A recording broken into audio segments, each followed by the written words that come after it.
Alright folks, me and Max Munchkin back with another video. First and foremost, as usually, Patreon shoutouts. Mike, Matthew, Ewing, Larry Hocken, BardlyManHardlyTrying, Rogor, SuburbanHell, Frank Fan, Albert Kwak, Aidan Harth, Darth Xín, Gary Coors, Matthew Collins, Brad Oldham, Jared Henderson, Kaleron, C Alcazar, Will Ketterer, Zachary Bradley, Rich Milian, Jeremy Helton, Bredwin, ya boy Fox, Bryan Moten, Sean, Cory Williams, Chris Pell, Mannozzi Stefano, Clay Adekoya, CI6658, Zeb McCubbin, Nathan Janes, Troy Cal, Spiffy, Primal Bass Boost. I hope I didn't butcher any of your names. If I did, I'm sorry. Thank you, all of you, for support, all the new patrons.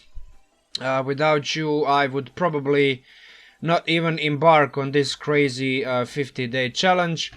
I know, I'm a bit behind. I haven't been releasing a video every day, but fear not, because let's just say I will have a bit more free time in the very near future. So this week might be a little bit more kind of like haphazard in the way I release videos, but starting from next week I will pretty much have a very nice schedule and a little bit more free time to dedicate to this channel, to making videos for this challenge and for you guys, right? I mean, I release these videos, you watch them, and that makes me want to make more videos because, you know, people are actually tuning in and paying attention.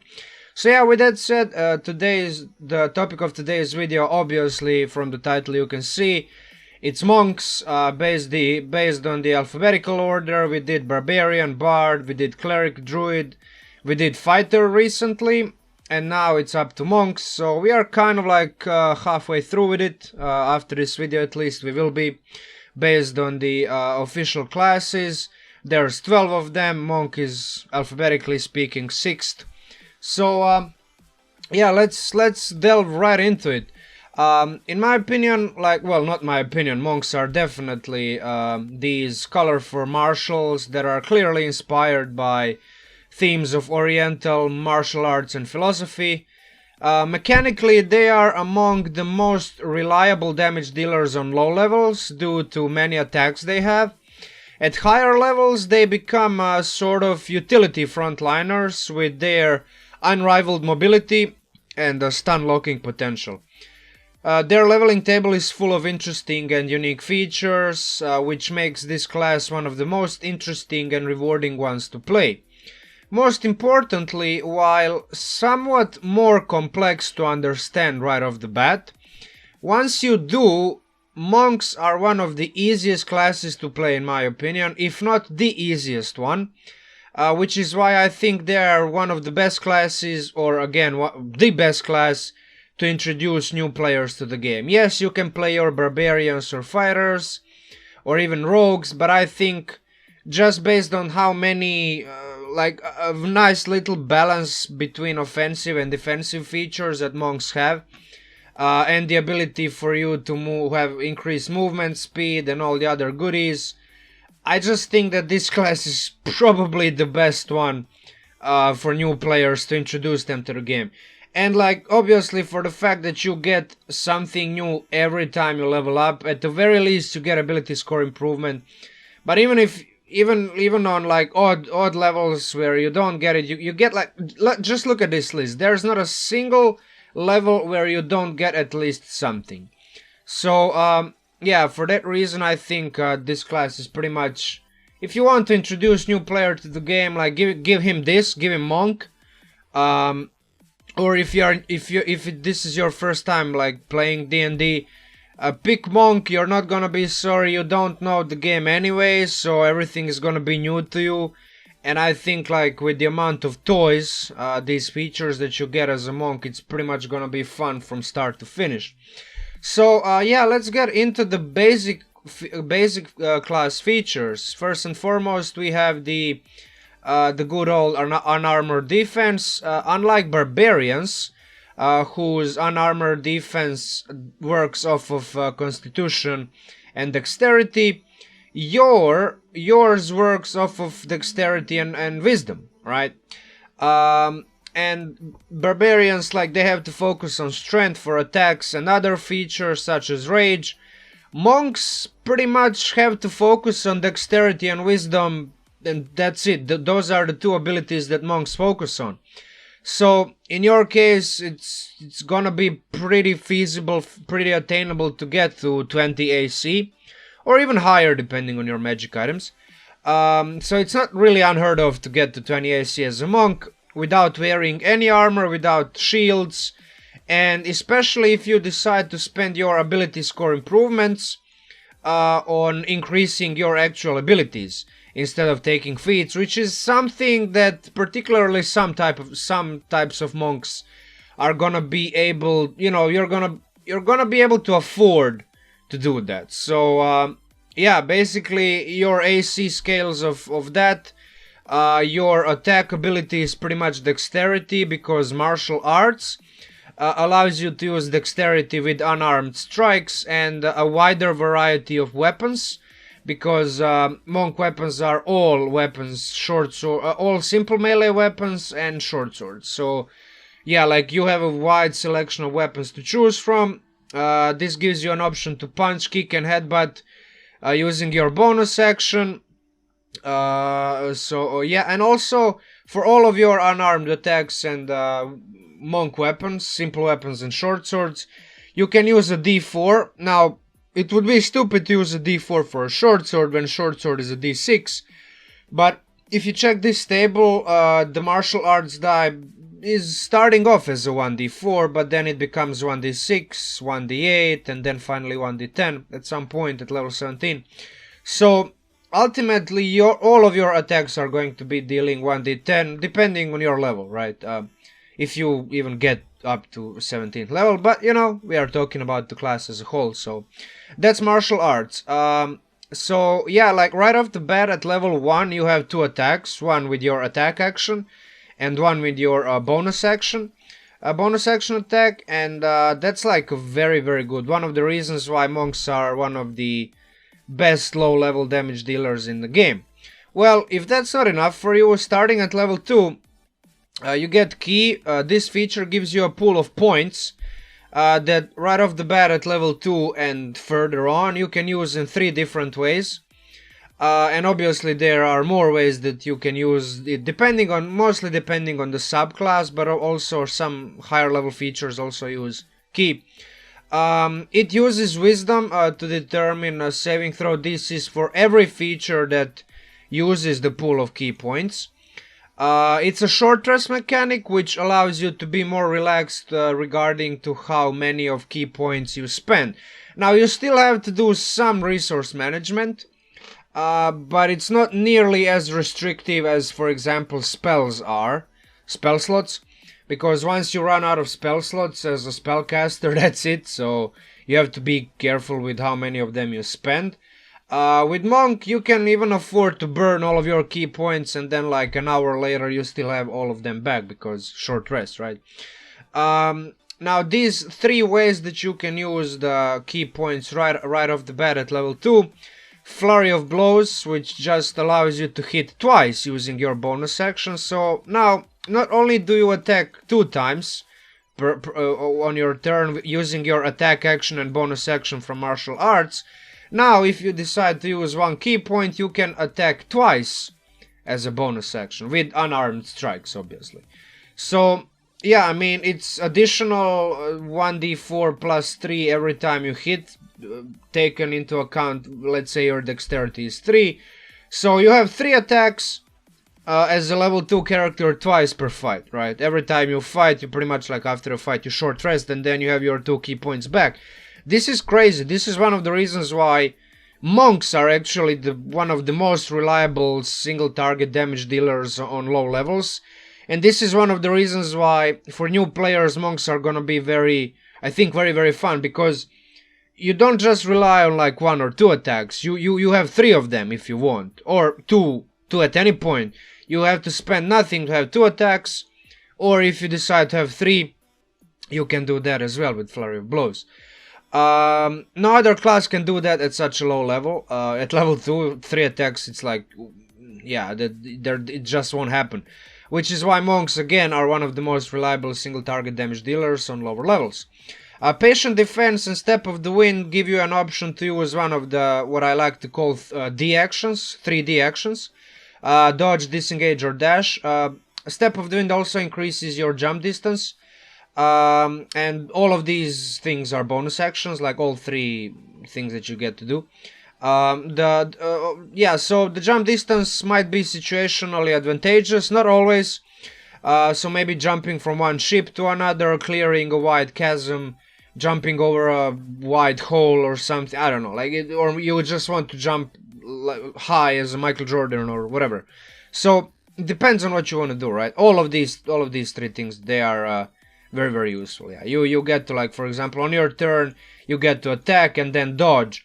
So that means you attacked once, maybe you hit, maybe you miss, but at least you have a chance to deal some damage, and then all of the attacks against you are made with disadvantage because of the dodge action. So yeah, monks are pretty much front loaded when it comes to these features. Also at level 2, as if key is not enough, you get another feature which is called Unarmored Movement. That it makes it easier to navigate the battlefield and get in and out of danger zones. The bonus movement progressively increases at higher levels, caps at 30 at level 18. So if you check back at the table, similar to how your martial arts feature keys off the table as well. Unarmored Movement also offers this kind of like table, which at level 2 you have plus 10 movement, at level 6 you get plus 15. These don't stack, this is just a total improvement to your unarmored movement. So no, you don't get plus 10 and then plus 15, that's not plus 25, that's just plus 15. So yeah, that's something that you kind of like have to be aware of. But yeah, I mean, it maxes out at plus 30, so it's a pretty good sweet deal for a level 2 feature. Mobility and movement speed, in my opinion, is often underrated and overlooked in favor of dealing damage and casting like super bomby spells like Fireball. However, the more I play D&D, and especially when I play melee type characters, which monks are largely melee type characters, the more I realize how important it is to have mobility, have movement speed in one way or another. And monks are pretty much unrivaled in that department, because they naturally get the bonuses to their movement speed based on their level in the class. So yeah, it's like pretty sweet deal. First 2 levels you get 4 features, 4 very unique features. This is just like, yeah, the monks are super cool on low levels. Deflect Missiles, level 3 feature, literally allows you to catch arrows, bolts, and maybe even bullets if your game, campaign, setting, whatever, has firearms. The feature can sometimes result in hilarious scenes. For example, one of the players in my own campaign is playing a monk, and he used this exact feature against Trents, which were like hurling rocks, huge ass rocks, at him, which, you know, might seem silly at first, but hey, you're a monk, so you're just that good, right? You just rock. Also at level 3 you get the Monastic Tradition. I'm not gonna go into it, that's gonna be the part of my subclass overview. Monastic Tradition is pretty much the way, you know, it's what subclasses are. Like every subclass is a Monastic Tradition, so there's that. Yeah, level 4 and further on you get ability score improvements. This is a standard 5 ability score spread that all the other classes except for Rogue and Fighter get. So one at for you it's the same as most other classes, so 4, 8, 12, 16 and 19 you get your ability score improvements. You don't really need feats, but usually it's good to take like a mobile feat, for example, yeah, mobile, because it further increases your movement speed. You don't care about difficult terrain, and you don't provoke opportunity attacks when you attack a creature. And with how many attacks you have like at minimum 3 attacks, at minimum 2 attacks, but obviously later on you would get even more, so 4 if you want. Yeah, that's like a lot of attacks, and in most cases this feature, you know, you just make a melee attack, you don't even have to hit the creature, you just swing at the creature, and if the enemy is too scary, you don't want to be next to it, you know, you don't provoke opportunity attacks, you just move away. So in a way you can deal damage and also kind of have the benefit of a disengage action.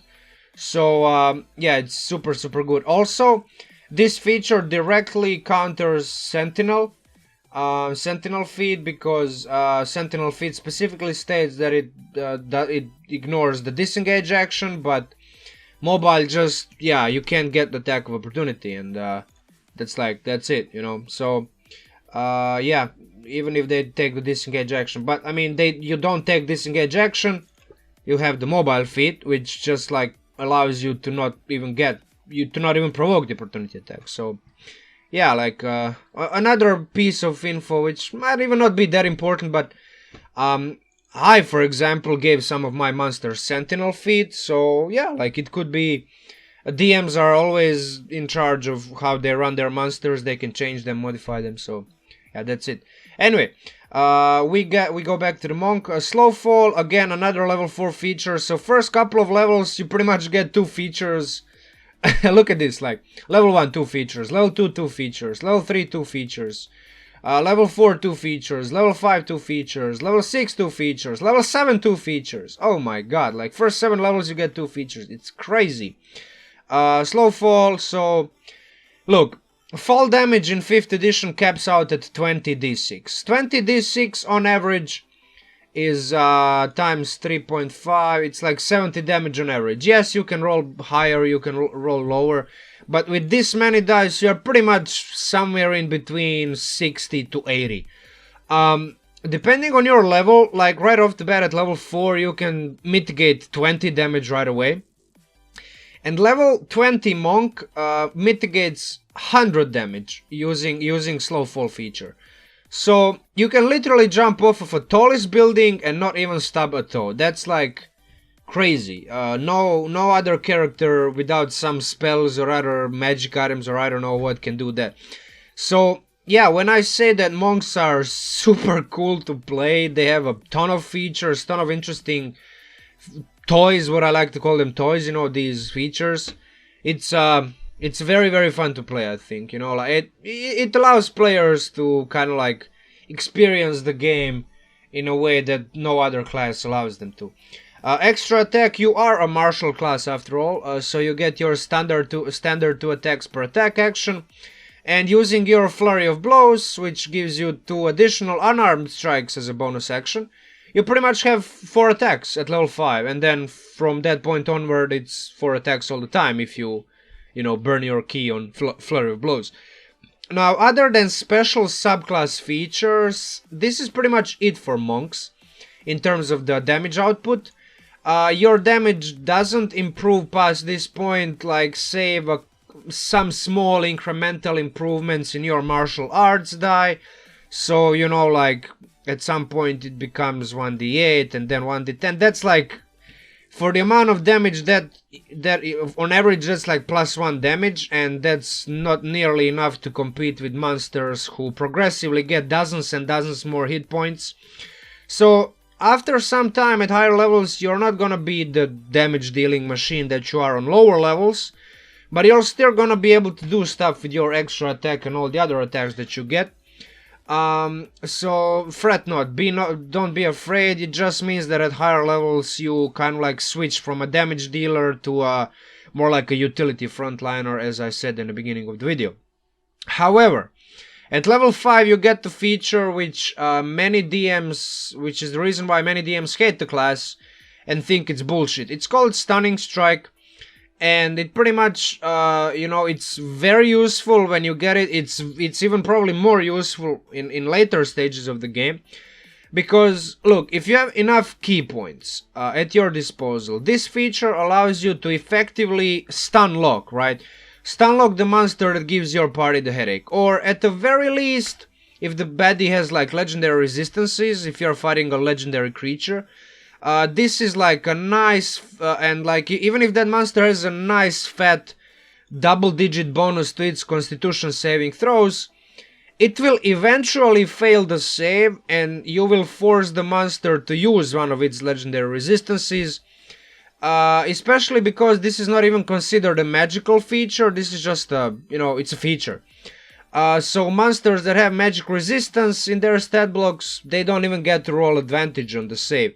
So pretty much you're forcing the monster to make a saving throw, and you can even do it like 4 times run. That's how crazy monks are, and that's what I did in that one shot that I played my level 13 monk. I pretty much like burned all of my key points on stuns, and you know, like I burned a couple of legendary resistances.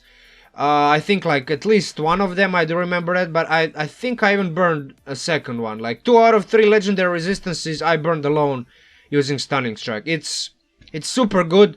It's just like, again, the reason why many DMs think that this class is kind of like probably even too good the way it's done, you know, because this is, I mean, I'm gonna admit, this is annoying to deal with when you're a DM, you know, like you're over here, you drop a couple of monsters on the party, you think it's gonna be a hard fight, and then the monk comes and stuns the creature and like whatever, like the creature doesn't even get to do anything, you know. So like the creature is stunned until the end of your next turn. So you stun the creature doesn't even act on its own turn. Your turn comes, the creature is still stunned, and when the creature is stunned, like look at this. This is a major buff, you know. So all the attack rolls are advantaged. It fails strength and dex saves. So all of those, you know, fireballs and I don't know whatever goes off of strength saving throws, it's like automatically fails those. Incapacitated, that means he cannot attack, cannot move, cannot use bonus actions, reactions. It's crazy. So yeah, this is a very, very good feature. And you know, like look, it is what it is, you know. It's in the game. If you play it, unless your DM decides, yeah, you don't get to use this feature or changes this feature. Me personally, I think that just for the fact that this class, like especially at higher levels, you don't really have much other useful things to do other than this. So, you know, like high level wizards can fling spells for days, high level fighters can do ridiculous amounts of damage, paladins can also like smite for day and night. You get stunning strikes. So I think it's kind of like asymmetric balance in terms of the comparison to other classes. I would say that this, while powerful, is not a broken thing. It's just very, very annoying for DMs because, you know, DMs just don't get to even use their monsters a lot of times when they are subjected to constantly stun locking their monsters. But like, look, there are monsters that DMs get to use that do a similar thing. For example, Illithids, those Mind Flayers, they also have the very powerful attack action, pretty much like offensive action that stuns the party. And when half of the party or even all the party gets stunned, it's like, oh boy, nobody gets to do anything. And then the DM is the only person on the table who has the fun. So, you know, it's like, I personally don't have huge of a problem with this feature, but I will admit that it's annoying. With that said, I don't want to spend any more time on this feature. It is what it is. It's powerful, you get it at level 5, use it to the best of your ability, and that's it. Keen powered strikes, being able to ignore resistance to non-magic damage as early as level 6 is super good as well.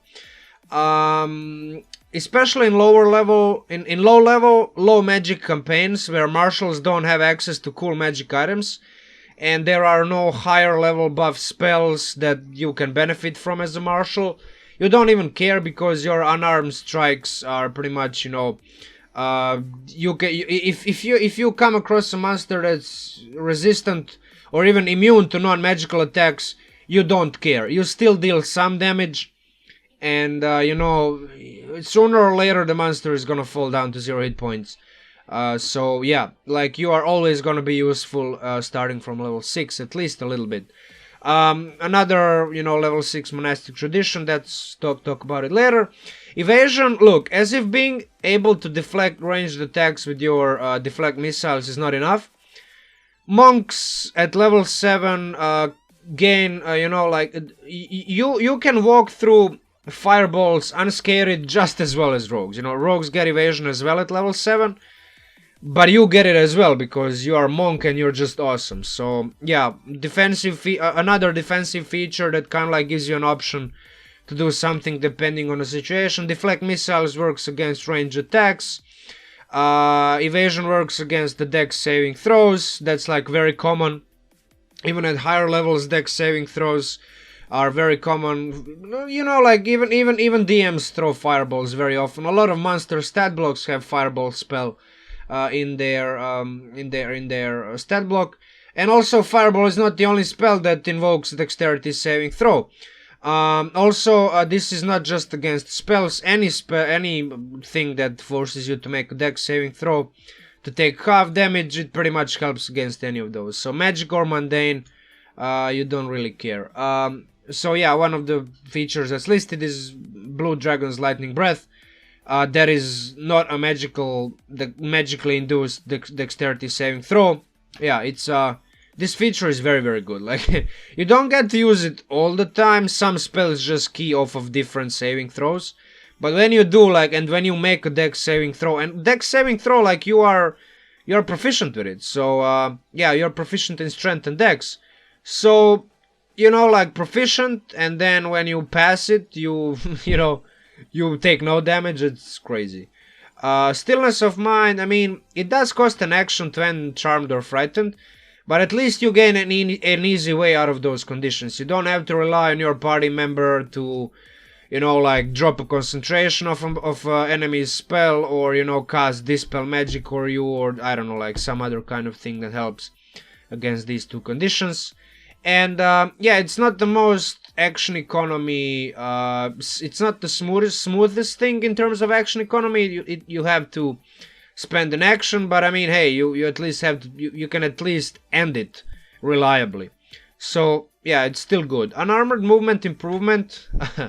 that's a little bit of a tongue twister. You gain the ability to not only do you just run faster. When you hit level 9, you can run on walls like Quicksilver, like one of those X-Men, or was it like Mutant Brotherhood or whatever the name is of that. I'm not up to the X-Men lore as much as I would like to be in this present moment. But yeah, it's one of those X-Men characters. And also, like, you get to do that, walk on walls, or like, you know, like any other superhero like Spider-Man or whatever. You know, like just walking on walls. But also you can walk on water like Jesus. It's very, very good. So the world literally becomes your playground. At level 10 Purity of Body, it does take you 10 levels to get immunity to disease and poison. But let's face it, you can't really get everything right away. So, I mean, like, one at a time, right? So these features are all good. So, you know, like, don't get it confused. Like, whenever you get immunity to disease and poison is relevant. Because at some point, you know, even in higher tier games, you know, DM just might decide, yeah, let's throw some, you know, plagues at players, diseases, every creature, you know, has poison, whatever. And this becomes relevant because you are immune. And also, yeah, this does mean that you are not only immune to poison damage, this means you are immune to poison condition. So, yeah, this is like, sort of like a little bit of a badly written feature, but it's yeah, it does give you immunity to all forms of poison damage and poison condition. Level, what is it? Level 11, yeah, it's Monastic Tradition. Level 12, ability score improvement, pretty much self-explanatory. At level 13, you get Tongue of the Sun and Moon. This is, you know, languages are no longer a problem once you hit level 13. Because you pretty much become a universal translator, and yeah, your party doesn't even have to comprehend languages anymore. You just get to understand everything. You just get to speak every language. That said, though, this feature specifically does not allow you to read languages that you do not understand. So it is a bit limited, but hey, you can't do everything. You know, you have to have at least some kind of limits. Level 14 is when you become something else. You get another tier of defensive power. Now, even though this is quite a high level feature, this is like a level 14 feature, Diamond Soul. Once you get it, you're golden. Not only do you get proficiency in all saving throws, and yes, you are proficient even in death saving throws. Because death saving throws are indeed saving throws, and it says you are proficient in all saving throws. Don't worry, I actually went ahead and checked some Sage Advice links, some Jeremy Crawford links, and he confirms that indeed Diamond Soul gives you proficiency even in death saves. So this is nuts. But also, if you fail a saving throw, you get to spend just 1 key point, and you get to reroll the saving throw and obviously take the second result. I mean, look, you don't even care about having to take the second result. If you make a saving throw and you fail, so you know for a fact that you failed the saving throw, you have key points, you get to spend just 1 of them. At level 14, you get a pool of 14 key points. It's nuts, you know. You can reroll saving throws for days.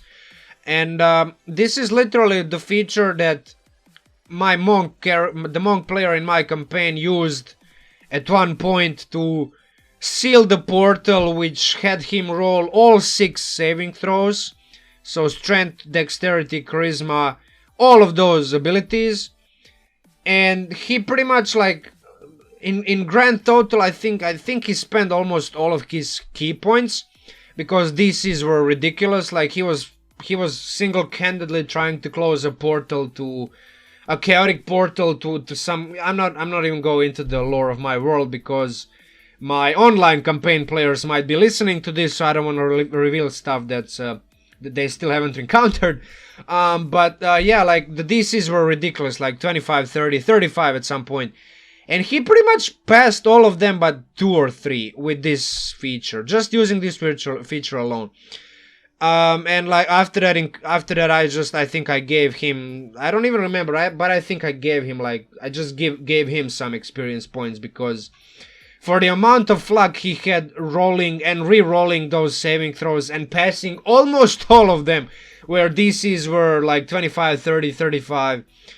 Yeah, that's just literally crazy. And this feature is crazy. Like, I've had as I said, the ability to see it firsthand, how fucking powerful it is. And it is really, really powerful. This is hands down one of the sickest monk features of all. At level 15 you get Timeless Body. This is mostly a ribbon feature. I don't think I ever dropped any. Oh, actually I did, yeah. Once one of my players was aging rapidly. I'm not gonna go into reasons why or how. But yeah, I mean, there are effects in the game, monsters and spells that kill you by aging. You kind of don't care about that because you can be aged magically. You suffer no effects of old age. You also don't need food and water. Now look, at level 15 food and water stops being an issue to most party long before level 15, but it still might come up. For example, if you get separated from a party in the middle of the desert, you know, you never know. Empty body at level 18, you, for a measly price of like 4 key points, you become invisible. And not only that, but you're resistant to all damage but force damage for a full minute. That's, you know, it is a high level feature, but let's face it, at level 18 you're pretty much going to go against something that hits you for dozens, if not hundreds of hit points. So, if not hits you, it hurts you in one way or another. You know, cast spells, has some kind of AoE effect, cone, whatever. Mental attacks, who knows, some type of damage dealing ability of a monster or enemy. You just take half damage, you know, and force damage is not that, like, not a lot of monsters or enemies deal force damage. If the DM decides to go against you specifically, then yeah, this feature becomes kind of like useless. But still, you know, 4 key points become invisible. At the very least, that you know, at that level, most monsters have true sight, or I don't know, blind sense or some other thing that they can detect you with. But look, like, resistance to all damage is always good to have. So yeah, this is kind of like you're healing yourself effectively. This part about Astral Projection is situational, very dependent on the type of campaign, the world, the setting you're playing in. But you know, like, look, you might even benefit from it once or twice. It's just another way you can use this feature. But yeah, for the most part, you're pretty much just going to be relying on this resistance to all but force damage. Finally, at level 20, we get the reason why I'd never go full monk, if you ask me. Other than maybe Long Death Monastic Tradition. this feature pretty much competes with Sorcerers and Bards level 20 capstone features for the title of the worst, like, end level feature of all. It very well might be even the worst. I don't know. It's just like, why would you care about 4 key points at level 20 when Paladins get such stupid OP stuff like... Just look at Paladins level 20, for example. Redemption. You have resistance to all damage, blah blah blah. Whenever a creature hits you with an attack, it takes radiant. Like, that's good, right? That's awesome. Vengeance. Look at Vengeance in level 20.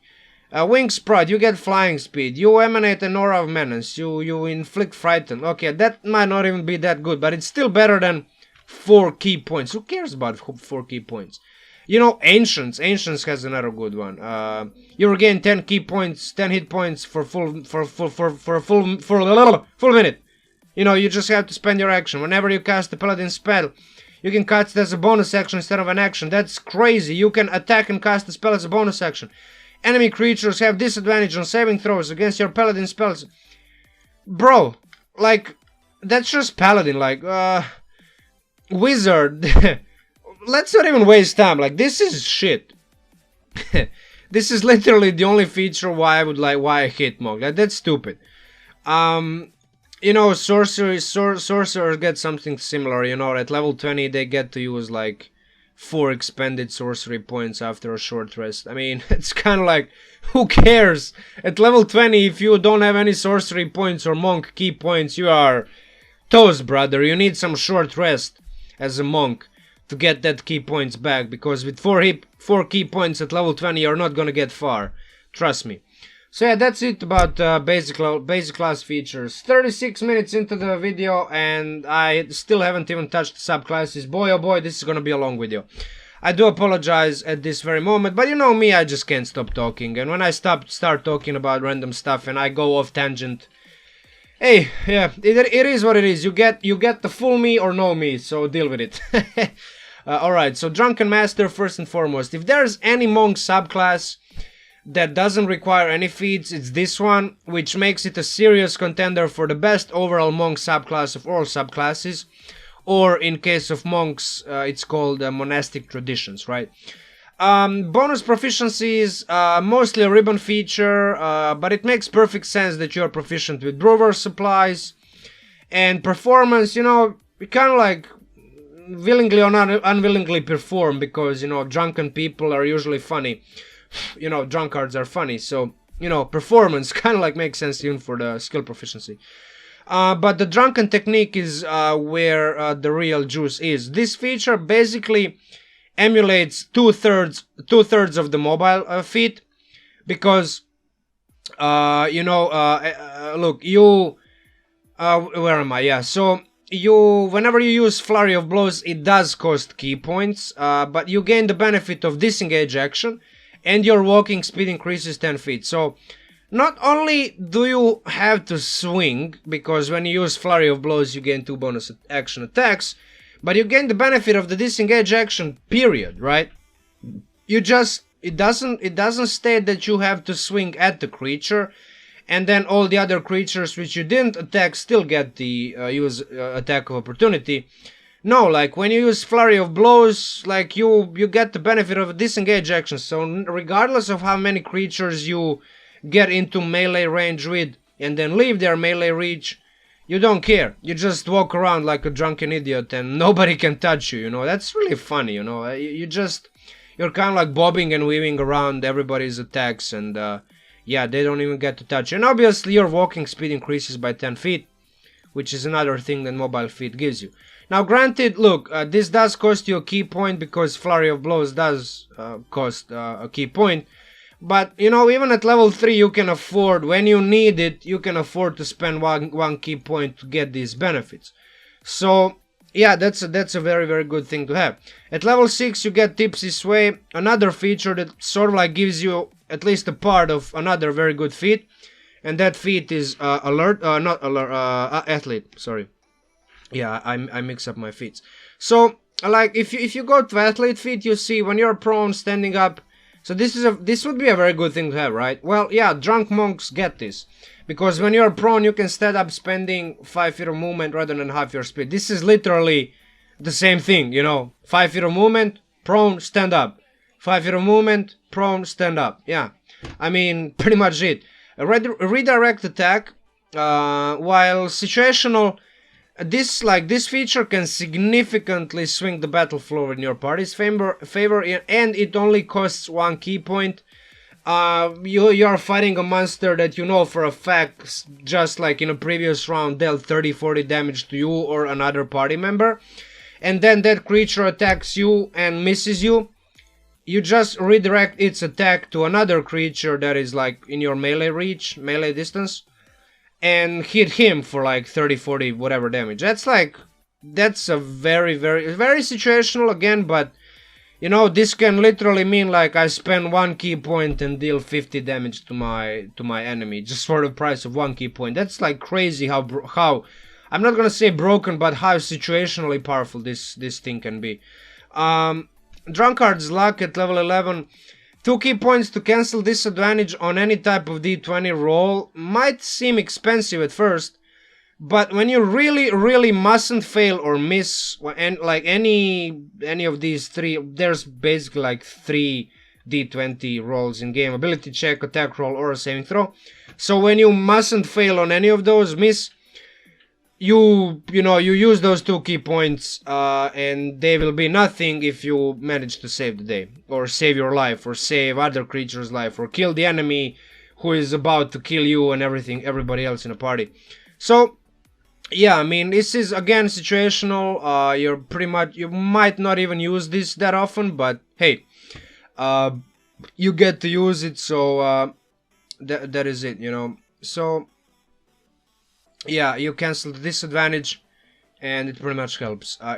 Intoxicated Frenzy, for all the good stuff that you get early on, this feature is a bit of a dud. High level monks are not damage dealers, so you being able to hit up to 7 different creatures on your turn doesn't really mean much. In a rare case where your mages maybe soften up the targets with AoE spells, and then all that's necessary is for somebody to go in and hit like, I don't know, any amount of creatures from 1 to 7 to any amount of creatures from 5 to 7, right? Because you already have 4 attacks with your Flurry of Blows. Well, now you have, you know, well, no, like, yeah, you can have, yeah, you have 4 attacks with this, you can have 7. Yeah, it's pretty much like from 5 to 7.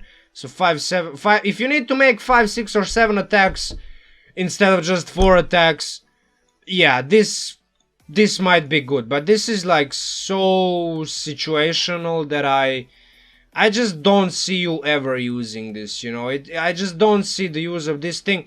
And let me tell you, the Drunken Master, the monk in my home campaign, which I'm going to be DMing the last session of later this day, so wish me luck. It's gonna be super fucking hard for me. He's a drunken monk with some levels of barbarian, and he has this feature. I don't think he ever used it, and even if he did, it was so forgettable that, you know, I don't even remember. So that's why I don't remember, right? Because it was like, whatever, you just attack a couple more times, who cares? So, oh yeah, I do remember. He did use this once, and it was, yeah, as I said, pretty much irrelevant. That's it for the Drunken Monk. 4 elements. Oh boy, where do I even begin with this thing? Most people consider this one of the weakest, worst, baddest, shittiest monk subclasses, and I tend to agree. The idea of element bender, like airbender, firebender, you know, you have these 4 elements which you manipulate. It's cool, I like the flavor, I like the idea, but the way it was implemented and adapted to the monk class as a whole leaves more than a few things to desire for. So, pretty much there's one thing with this thing. Disciple of Elements, these elemental disciplines, in every other case, a low-level subclass feature like this, which gives you a lot of customization options, it would be a good thing, you know, like, for example, Battle Master Fighter, or any other class that has like list of things that you get to choose from. However, if you ever play this monk, you will maybe even enjoy being able to pick and choose your powers. In this case, you know, they are called disciplines. But if you just skim through this list of options, you will notice that most of them are basically casting spells. In other words, at level 3 you become a pseudo spellcaster, but you don't really cast, you don't have spell slots like other casters, but you kind of like cast spells. The feature even states kind of like, you know, it's magical. Yeah, you learn magical disciplines. So, you know, there's also this table detailing when and for how many key points you can cast any of these spells, sort of like emulating the usage of higher level slots. But none of that is really relevant, like that's just details. What's important is the amount of key required to use these disciplines and cast the spells is downright obnoxious. Additionally, you kind of like, you have to wait, for example, 11 levels to get access to third level spells like Fireball or Fly. And then, you know, like, you're sort of like halfway through being a half caster. You know, half casters get third level spells at level 9. And then maybe a 1/3 caster, you know, like Arcane Trickster or Eldritch Knight, they get their level 3 spells at level 13, if I'm not mistaken. Yeah, I'm pretty much sure. So, you know, when you get access to these leveled spells, you can't cast them more than a few times before your pool of key points completely gets depleted, because, you know, at level 11 you get 11 key points and you cast 2 fireballs and then you're pretty much out of key points. Now look, Fireball at level 11 might as well be like useful, you know, like it's a very good spell regardless of the level, you know, like my casters in my own home campaign still at this point sometimes use Fireball because, like, you know, it's a good spell, you know, even though it's kind of like a bit shitty at high levels, you know, it's still kind of good, you know, it deals the damage, its AoE is decent, and when you pair it up with other spells and single target damage dealers, you know, you soften up the target, somebody else in a party finishes it off. You know, it's a good spell. But it's like, look, it's so expensive, you have to spend so many key points, you have to wait so many levels to get these cool things, and then you pretty much only have a couple of things to play with. At lower levels, you get this regardless. But if you check the list, like 6th level, 11th, 17th, 11th, 11th, 17th, like you only get like a couple of options early on. Look, I don't want to say this is a terrible subclass feature. I don't think it's terrible. Especially at higher levels when, you know, compared to other monks out there, you actually can do something else other than hit things a few times and stunlock the big bad evil guy. But it's so lackluster and all over the place that I don't see myself ever picking it over pretty much any other monk subclass. And then your level 6, level 11 and level 17 monastic tradition features are just you picking up a couple more of these disciplines, you know, as it's pretty much listed on the list. One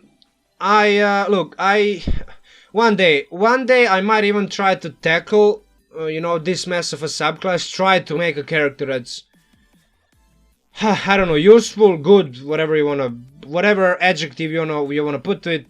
But that's gonna be a separate video, but for now, I'm just gonna end this torture by saying just don't bother and pick any other monk subclass if you wanna play monk. This is, if you wanna cast spells, go and play sorcerer, wizard, cleric, or whatever. Don't even bother. This is, you're gonna see very soon why this is stupid. Kensei, right? The strong theme and flavor of this class is evident in its features. The word Kensei actually in Japanese means sword saint, so it's basically a monk that does rely on his or her weapons instead of unarmed strikes. The way it's been done is not bad, but it's not particularly good either. It's kind of like a middle of the road. And I made a character build video about the class around half a year ago, so if you go to my channel and check out my videos, you will see like around 6 months ago I released a video specifically detailing the Kensei subclass and a little bit of fighter levels. So go and check that out if you want to hear me talk about it for another 1 hour and 4 minutes. But yeah, anyway, so the path of the Kensei pretty much, you know, this feature improves your combat capabilities in both melee and at range. So in a way you can fill both roles, and this flexibility is what can make you click with almost any party composition. Agile parry increases your defense in melee, while Kensei's shot significantly improves your offense when using ranged weapons. I'd personally probably always go first for Kensei's shot. I would optimize around Kensei's shot if feats such as sharpshooter are allowed, but melee can equally be useful, because if the party needs more frontliners, you know, you can go in and gain 2 bonus to AC at the very least. So yeah, obviously Kensei weapons gives you these, you know, you get proficiency in a bit more weapons, 1 range, 1 melee, and as you level up you get more of them. So yeah, you kind of like become a weapon master. That's literally what Kensei is. That's what that's what it means to be a Kensei. At level 6 you get one with the blade. Now for a class that focuses so much on weapons, and pretty much every other monk out there gets magic unarmed strikes, it would pretty much be a sin not to give them magic weapons, I think, especially when all other monks, as I said, they get magic weapon attacks anyway. But you specifically focus on weapons, so you know, it makes sense. Extra damage is kind of not really worth it for 1 key point, Death Strike. Deft Strike, not Death Strike. But look, if you land a critical hit, you land 1 key point, and instead of rolling 1 damage, you roll 2 damage die.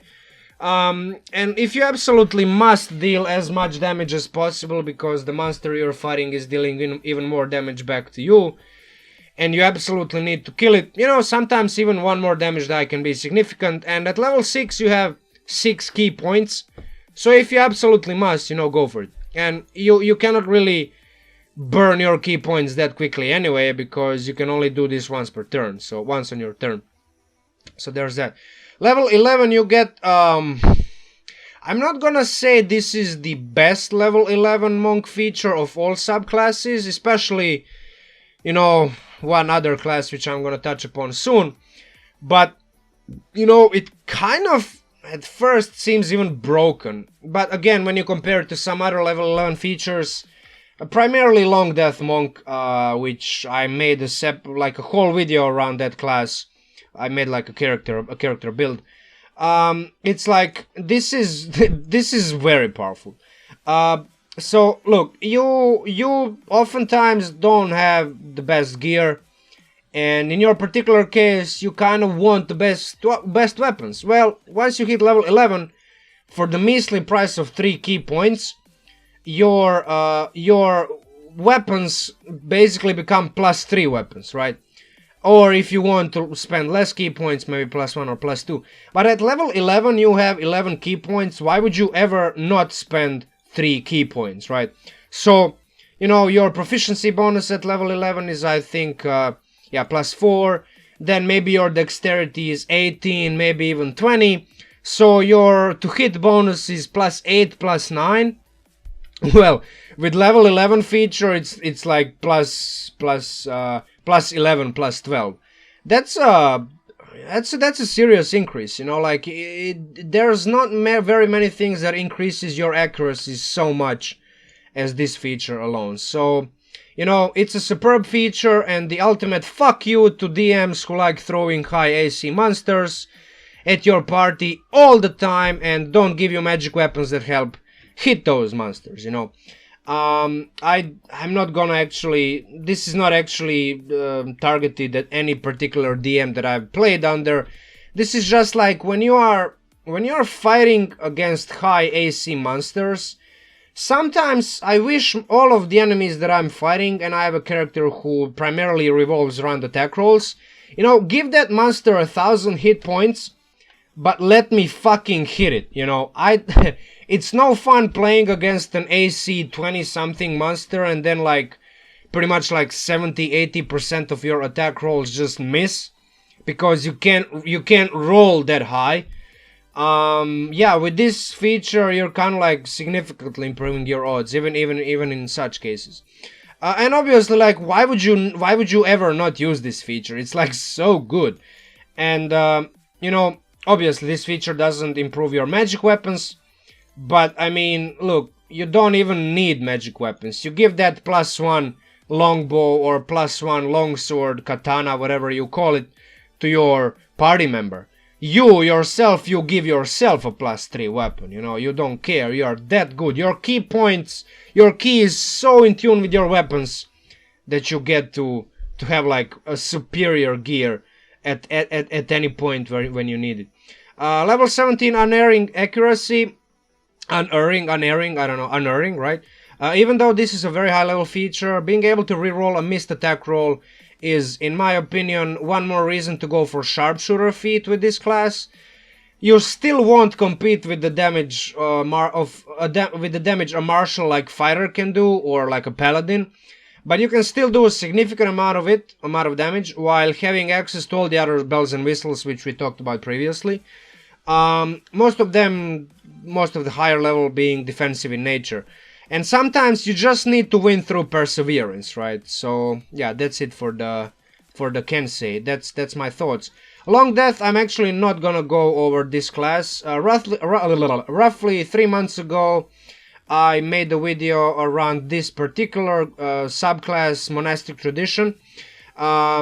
It's what it is, which you can see, unkillable, Way of the Long Death Monk.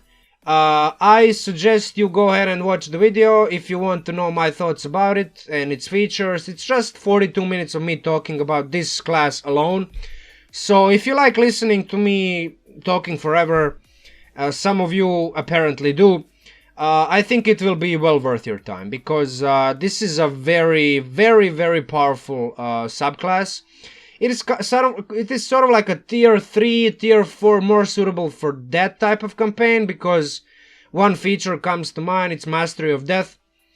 Being able to escape, dropping to 0 hit points, as long as you have at least one key point in your pool. That's crazy. That's pretty much it, you know, that this feature is just like, you know, I talked about Kensei just now, and then I said, you know, this feature seems broken, seems OP. Well, yeah, sure, but when you compare it to this, it doesn't even compare. This is ridiculous. You know, you can soak up so much damage with this. You can pretty much be at 1 hit point, and then the monster multi-attacks you like 5 times, deals 20-30 damage each time it hits you. You don't care. You take all of that damage, you spend 3, 4, 5 key points, and you are still at 1 hit point. That's very situational, but it's super crazy. And yeah, obviously I don't want to waste too much time. Go watch this video if you are interested in me talking about all of its features. After that, we do have the Open Hand, which is one of the PHB, you know, one of the player's handbook classes, subclasses, still considered by many the overall best subclass. I don't really share that opinion, especially after I just, you know, praised Long Death and Drunken Master so much. But I think it's very powerful, and maybe even the best subclass for someone who never played D&D, due to how simple and straightforward its features are. Right off the bat, we have the Open Hand technique. It's like, if you just look at how much text it has, it's really not that, you know, there's only a couple of sentences. You get these 3 cool things you can do every time you use Flurry of Blows. You can force a creature you hit to succeed on a dex save or fall prone, force it to make a strength saving throw or be pushed up to 15 feet, or just deny the use of its reaction. This last option, taking away its reaction, it's like probably the most useful one, because there is no save on it. These other two, they have a saving throw, and not only do you have to hit the creature with one of your Flurry of Blows attacks, that creature also has to fail a saving throw. So there's 2 rolls involved in using these 2. But with this one, you only need to hit it, and you take away its reaction. So that's probably the most versatile, most universally useful one, because there's no save. And this prohibits the creature from being able to use attack of opportunity, so you can just move out of its reach and you don't care. The creature cannot cast counter spells, so this can be a very good anti-mage thing to do. You know, like maybe it has some kind of other reactionary thing on its stat block or in its spell casting or whatever. So yeah, this just takes it away. So, you know, the other two are situationally useful as well. Proning a creature means every other melee-oriented party member gets to attack with advantage, but also it means ranged attacks have disadvantage, so be careful with it. Pushing a creature up to 15 feet if that creature is at the edge of a cliff or a big ship can effectively kill that creature or remove it from the combat for a while. So be aware of your surroundings. You never know when there might be an easier way to deal with an enemy than just trying to get it down to 0 hit points. Wholeness of body, being able to heal yourself, it is an action, but look, it's at least 18 hit points because it's 3 times your monk level and you get it at level 6. 6 times 3 is 18. As much as 60 at level 20. It can be useful even during combat, but this is very useful outside of the combat because your healers don't have to, they get to preserve some of their spell slots. And also you get to preserve some of your hit die during the short rest. You just use your action. You heal for however hit points you get to heal. It's a fixed amount per level. And then like you don't have to, for example, maybe even spend any hit dice during the short rest because you heal up to full. That is like, you know, in a game of resource management, which D&D ultimately boils down to, it's a bunch of resource management.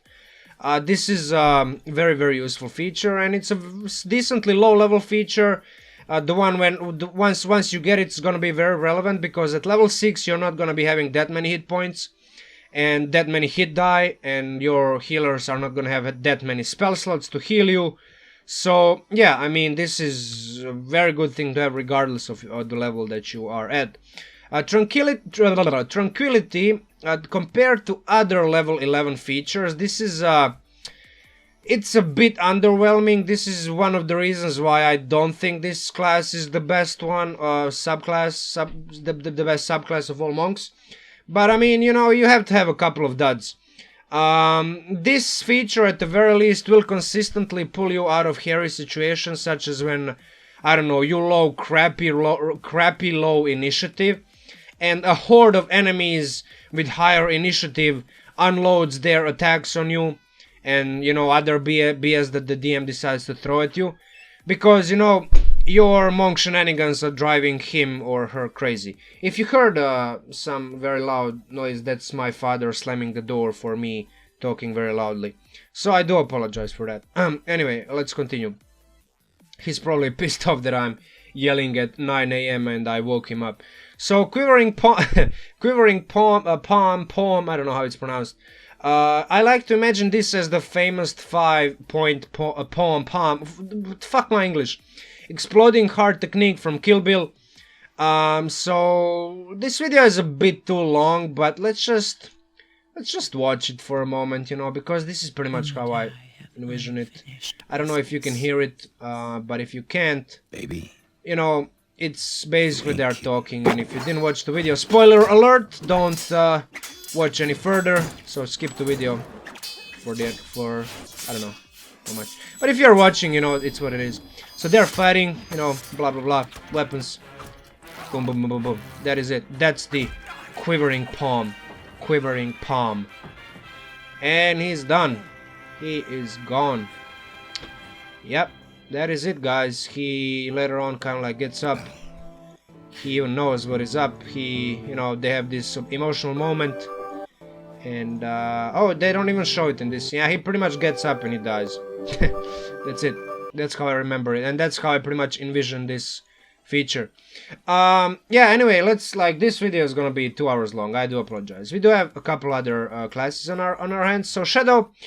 I played the level 13 Shadow Monk back when Xanatar wasn't a thing yet. These days, I'm not exactly sure whether it's still better. It's still one of the best, if not the best class. Better than Drunken Master Monk, for example, or even Long Death.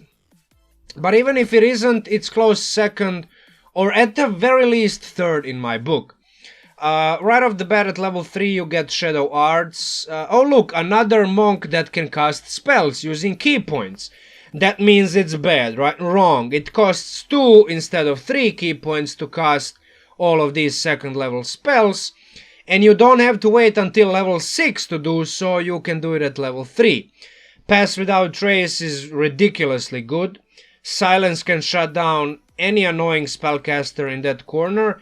And Minor Illusion is just as good in your hands as it is in hands of any other creative player that knows how to use this cantrip effectively. So, you know, thinking outside of the box with this cantrip is what makes it super powerful in some situations. And yeah, let me just open up 4 elements once again and just compare. Look at this, like, all of these are second level spells, right? And then you get a free cantrip. Well, 4 elements, there are a couple of second level spells, for example, Shatter, but you have to spend 3 key points. What's the other one? Hold Person, very good spell, I'm not gonna deny, but 3 key points. Why? Why not just 2? Why does Shadow Monk have to spend 2 key points, but this one has to spend why? Just, I don't... Oh, yeah, I'm not gonna cry. It's just what it is, you know. They decided to release it like this. Like, this is literally the same book. Both Shadow and 4 Elements are Player's Handbook subclasses, and for some weird reason, the designers decided that Shadow Monk, with all of these second level spells, gets them at level 3 and has to spend only 2 key points, but 4 Elements has to wait for level 6 to be able to cast some of these second level, all of his second level spells, which, you know, some of them are good, especially like Hold Person. And what's the other one? There's one more, I think. Who cares? Doesn't matter. You know, it's like Shatter, Hold Person, second level spells. 3 key points. Why? Literally doesn't make sense. Stupid. But yeah, anyway. You know, it is what it is. So level 6 Shadow Step. I remember actually playing. I actually played level 13 Shadow Monk. If yeah, I said that just like a couple minutes ago. So yeah, I'm repeating myself way too much. I do apologize. So yeah, Shadow Step. That Christmas New Year, that it's like a Christmas New Year one shot. Some I think like 2 years ago. The DM had us enter this dark tower. I literally turned into Nightcrawler. You know, you remember that X-Men. I do make a lot of X-Men references. Nightcrawler. If you don't know, it's this guy. Yeah, it's this guy from the X-Men. If you don't remember, it's like that guy that teleports. You know, gets in and out of the space. Now, your range of your teleport is not that big. But, you know, it's kind of like, there is one scene in one of the movies where Nightcrawler was fighting a bunch of agents in, I think it was White House or something. I don't remember what movie it is, but, yeah, it's one of those scenes. I don't want to search for it now, I should have done this before. I don't know why my father is slamming the door all the time. I mean, I pretty much woke him up, so, yeah, I mean, it's too late for him to go back to sleep. So yeah, anyway, that's it for Shadow Step. It's pretty good. Teleporting from one shadow to another, annoying the DM with stuns in the process. As I said before, mobility is underrated, and when Shadow Monk enters a dark or dimly lit area, using this feature, it makes every other monk's mobility pale in comparison. It's like ridiculous how much mobility you can have with this. You just zap, zap, zap, move from one place to another. It's crazy. It's super, super juicy, super good. Cloak of Shadows at level 11. Your reliance on dark or dimly lit areas is one of your weaknesses. So you're like overly relying on terrain and the lighting in the terrain. But sooner or later you will find a dark corner somewhere, and coupled with Pass Without Trace, which you get at level 3, and you only have to spend 2 key points instead of 3 for a second level spell. Again, that 4 elements monk has to spend 3 on his second level spells. Ugh, stupid. Yeah, like that combo pretty much, like, you can sneak around like a true ninja. And level 17 you get opportunist. I have to brush up on my English. This is actually kind of a crap level 17 feature, and to be honest, one of the reasons why I wouldn't claim undoubtedly that Shadow Monk is the best subclass of all Monk subclasses, but still, you know, that one more attack that you get to use with your reaction is better than nothing. And it just might be the attack that the enemy, you know, you use your stun on that attack. You know, stunning strike, and then the enemy fails the saving throw, and then that's pretty much one of the best fucking features in that fucking moment, you know. So everything has its use, you know, it's just like, you know, what you do with it. I just think, you know, like compared to, for example, Open Hands, level 17 feature, which, you know, it's that thing over there, I think that doesn't even pay. Like you get to do so much better with that thing. So yeah, basically the last class on the list is Sun Soul. Actually, this video is gonna be even quicker than I thought. So this is pretty much, you know, basically Dragon Ball Super Saiyan subclass. You know, it's literally, if you just like think of the images that these features project, you know, that you would imagine how these features actually manifest in game. It's literally some kind of a Saiyan, you know, like Dragon Ball character.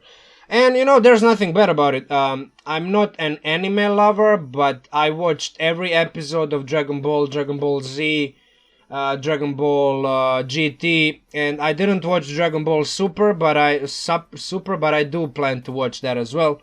Because, you know, I just like Dragon Ball. So this class is kind of like, this subclass is, I would probably play it not for the fact that it's better than others, you know, it's just for the fact that I like, you know, I would get to at least like experience playing some of the, you know, Super Saiyan shit that Goku, Vegeta, and other, you know, Broly is my favorite Saiyan of all, even though he's a villain. But yeah, anyway, mechanically I would consider it the middle of the pack compared to others, as it kind of like has its niche. It's definitely still better than 4 Elements, which, you know, it's just shit. But it wouldn't be my first pick for sure. I would play this like as a one-shot character, in like a more relaxed one-shot where, you know, it's not required of me to fully optimize and play the best character I can. It's just like, yeah, I mean, I want to play this guy and like be Goku and Vegeta at least for one day. But you know, maybe one day, maybe I even play this class in a campaign. Who knows? Like, life is long, and if I don't die or die, you know, get hit by a car, you know, I might even play this because it's fucking Goku, bro. Dragon Ball, everybody loves that shit, right? You know, fucking Kamehameha shit. Yeah. Anyway, Radiant Sunbolt is basically the 5e equivalent of a basic Ki Blast, you know. So small range. Uses Dex, Monk's damage die as well. You can't use it as a standard bonus action martial arts attack. If you go back to, if you remember, we get to use one bonus action attack, but unfortunately you still only can use unarmed strike. You don't get to like a free Radiant Sunbolt attack as a bonus action, but if you spend 1 key point, you sort of like get this ranged version of Flurry of Blows. You get 2 attacks, but they are not called Flurry of Blows. It's just 2 bonus action ranged attacks that deal radiant damage, you know. So yeah, this can be a very good thing to have in a campaign where there's a lot of open terrain. You spend a lot of time in the wilderness, in vast open spaces, where even your increased movement speed cannot cover the distance required to get in melee reach with the enemy. You kind of like, you get to deal more damage than your melee monks because you have additional reach with your attacks. You have this option which gives you additional range, but you mean like you still can do all of these other things. So yeah, I mean, it can be good. Like, it's kind of like, that's why I said, like, this subclass, it's got its own niche. And if you think about Dragon Ball, pretty much like, I think all of their fights are in open spaces. Even those tournament fights, in like Dragon Ball Z, Cell Saga, and all the other tournaments in Dragon Ball. It's like still an open space. Yeah, there's an arena, but there's no, like, they can go out of bounds, you know, they can fly. So hey, that it is what it is. So that's it. Yeah, Searing Arc Strike. Look, this is yet another subclass that has some spellcasting, but in all honesty, Burning Hands is hardly worth spending key points. But look, if there is multiple enemies right next to each other, you might as well, after you attack the first one, the one that's closest to you, you might as well, you know, cast Burning Hands and like burn all of them. And you also get to cast it at higher level spell, higher spell level. It costs additional key points. It's kind of like a trap option, similar to 4 elements. But look, you get to do this, and if the situation calls for you to deal as much damage as possible to as many enemies, hey, go for it. Searing Sunburst is basically a low-powered spirit bomb. You know, so like if you watched Dragon Ball Z, there's like this Genki Dama. I think it's called Genki Dama. Yeah, Genki Dama. Energy Sphere, Spirit Bomb, what they call it. Is, you know, this powerful attack where Goku takes up the ki, the life energy of all of the friendly creatures on Earth, and then, you know, he makes this powerful ball, and then it hurls it at the enemy. The enemy, for some reason, doesn't just jump out of harm's way, but he, you know how it is with Dragon Ball. Like, enemy faces the danger, you know, head on, and like the enemy can't really absorb the spirit bomb. So yeah, but I mean, look, it's a cool thing to do. And in your case, if you compare this, you know, look, let's just compare it back to 4 elements once again. At level 11, the 4 elements monk gets the 4 key points to cast Fireball. You need to spend 4 key points to cast Fireball at level 11. You know, at level 11, if you learn this, cool. Okay, you become, whatever, Phoenix incarnate. Well, at level 11, if you are a Sun Soul Monk, you get pretty much the same thing. 150 feet distance, so that's the same range as Fireball, if I'm not mistaken. Let me check. Yep, 150 feet range. 20 feet... 20 foot radius, same as Fireball. And now look at the damage. 2d6 without spending any key points. That's a bit low, but if you want to bump it up to 8d6, you need to spend 3 key points. So if you do the maths, each point you spend to a maximum of 3 increases the base damage by 2d6. So 2d6, 4d6, 6d6, 8d6. You deal the same amount of damage, but on top of that, it's not fire damage, it's radiant damage. Radiant damage is much less resistant damage type than fire damage. The only difference is that this thing gives you Constitution saving throw, while a Fireball is a Dexterity saving throw. And you know, in most cases, you don't even know if the monster has proficiency in one or another, so why would you even care? That said, more monsters have proficiency in con saving throws, more high level monsters, so there might be a bit with that. But also, that said, more monsters have resistance to fire damage compared to radiant damage, so I think it kind of evens itself out in terms of like pros and cons of both of these things. So when you compare the two, it pretty much boils down to this: as a level 11 Sun Soul, you get to deal 8d6 damage for 3 key points, and as a level 11 4 elements monk, you get to deal 8d6 damage for 4 key points. Which one is better? 3 key points or 4 key points? You'll be the judge. So yeah, that's it for the level 11. Finally, at level 17, Sun Shield. Similar to Shadow Monk's reaction attack, you also get a reaction. But this one is also meh, probably even more forgettable, because you can't really attempt another stun strike similar to how Shadow Monk can. You just get additional damage with your reaction, you know, but at least you get something to do with your reaction. So yeah, there's that. not every monk can get something powerful at level 17. You are pretty much one of those monks that doesn't get anything powerful, so there's that. And that's it for monk, folks. As I said, I think this is the class that's like the best choice for new players, because new players get something new and cool every time they level up. And while I'm gonna say it is a bit more complex than Fighter and Barbarian, because Fighter has like 4 or 5 unique features and that's it. Barbarian has a little bit more unique features, but not very many. It's pretty much, look at this, Brutal Critical is the same thing at level 9, 13, 17. Similar with Fighter, who gets Indomitable, and then like at level, you know, like at level 13 gets another use, you know. So it's kind of like those two classes are similar in terms of how many features they have. Monks have, I don't even want to count, like just the first 7 levels, you get 2 features per level. It's...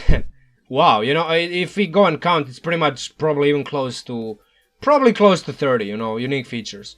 So, yeah, basically that's it for monks. That's it for new players. The sheer amount of stuff monks get makes them very easy to play once the players in control of monks learn the basics of the game.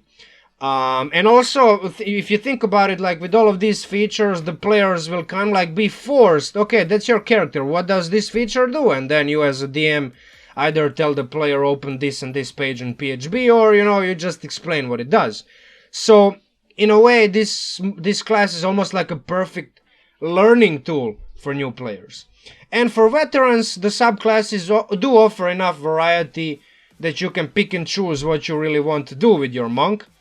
And my next character that I'll play online in one of the Discord servers, which I don't even have the Discord open at the moment, probably because I don't want to get distracted by notifications. You know, like, my next character is actually going to be a Long Death Monk, which I talked about in this video. So once again, go and check the video, you know, Unkillable Way of the Long Death Monk, if you want to hear me talk for another 42 minutes about single subclass of monk. Yeah, go watch that video. And with that said, once again, I do want to shout out my patrons. Not gonna read your names again, but I will invite all of you people to go ahead and check out my Patreon page, where I have pretty much all of these files that I use in videos, including this one. I sort of vaguely use this file as a springboard of talking points for this video, so if you want, you can like go ahead and check out my Patreon page, where I will release the file for you to just download and read in your spare time, free time, instead of like having to listen to me. And with that said, yeah, that's it for this video, guys. Nothing else to tell you other than, you know, hopefully you enjoyed, and I'm gonna have another video soon. Not sure whether it's gonna be tomorrow or in 2 days. But pretty much after tonight, where I will have my last home campaign session, where they will be, it's pretty much gonna be the end. I'm not gonna be DMing my home campaign for at least some good amount of time. I'm not gonna be DMing for them, like for my home group. I'm gonna be pretty much playing as a player. Somebody else is gonna be DMing. I am still gonna continue DMing my online campaign, which you are free to check out. There's a couple of highlights. There's this one, no, there's this one, and then there's this one I released recently. So yeah, there's a couple of funny moments in those, and I'm gonna be releasing more of those as well really soon.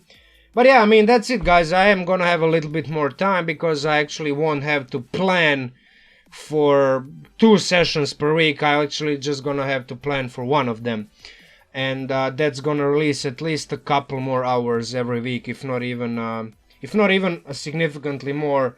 Not just time, but also mental space, where I'm not thinking about the session I'm about to run next week or this week. I can think about something else.